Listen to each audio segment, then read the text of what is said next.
Hello, my name's Terrell. I'm new to the Los Angeles. I'm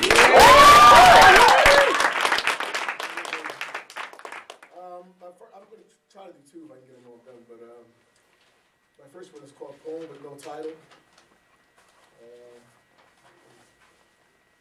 I'm trying to memorize them, but if I don't, I want to have that fun. A poem with no title. I am black, I am a man. I'm a proud black man. But being a black man is not who I am. I remember going to elementary school. Where I lived, being black was the exception, not the rule. Surrounded around kids that I was told I wasn't supposed to like, but how was I not supposed to like kids that treated me all right? Then during school one day, I asked my best friend, could he come to my house to play? He said, my dad, don't let me play with niggers. No way. I went home, asked my mother what nigger meant. She told me that night. That night I went to sleep, hoping I'd wake up white. After high school, I decided to join the Marine Corps. It was around 1991, 90, during the Gulf War. London Marine Corps, 24/7, spoke the lingo, uniform was tight.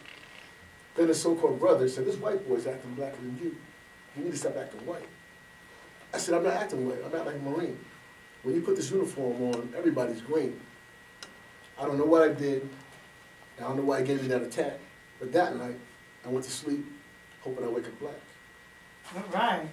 After getting out of the Marines, I took the police test. They were looking for the cream of the crop, you know, the best of the best.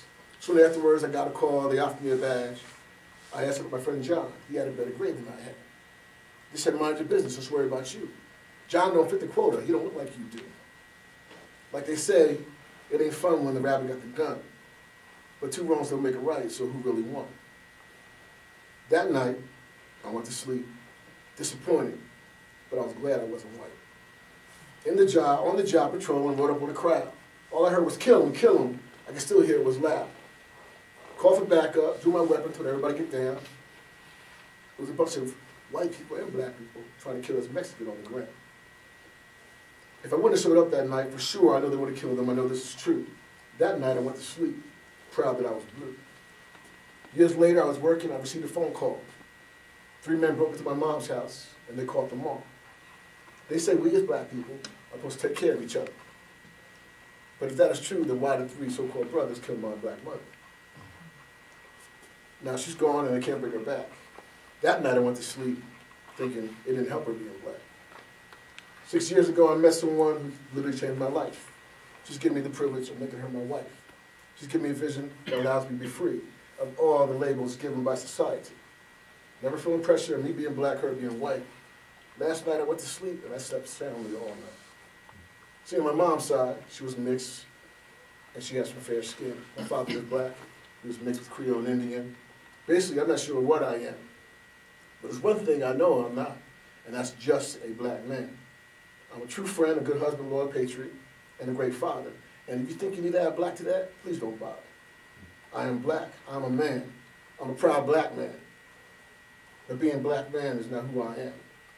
And if labeling me with a color to you seems somewhat vital, just like this poem, I'd rather have no title. All right.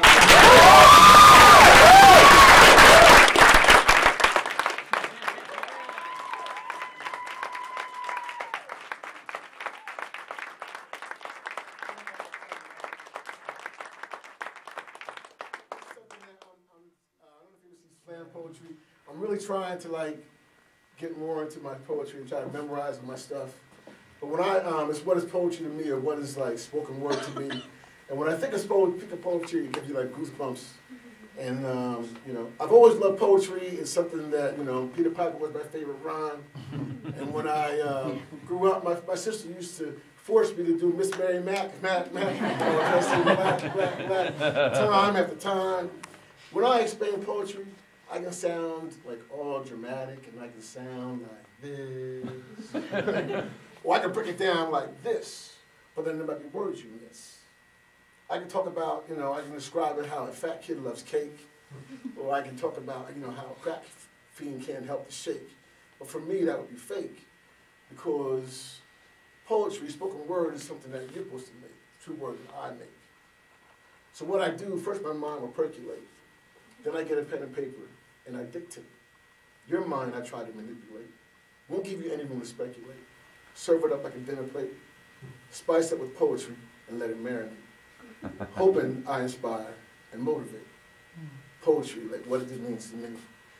You can take something boring that you already heard, turn it into poetry, and make people be like, word. And poetry gives everyone their own original voice. For me, I've chosen poetry to be my weapon of choice. It allows me to fight oppression without aggression, showing my expression, revealing my depression without the aggression, which relieves my stressing, allowing me to teach life lessons in just one poetry session. Poetry. Poetry allows anyone to describe anything they love, and anyone who ain't standing straight and you need to motivate, you can give them that word shove.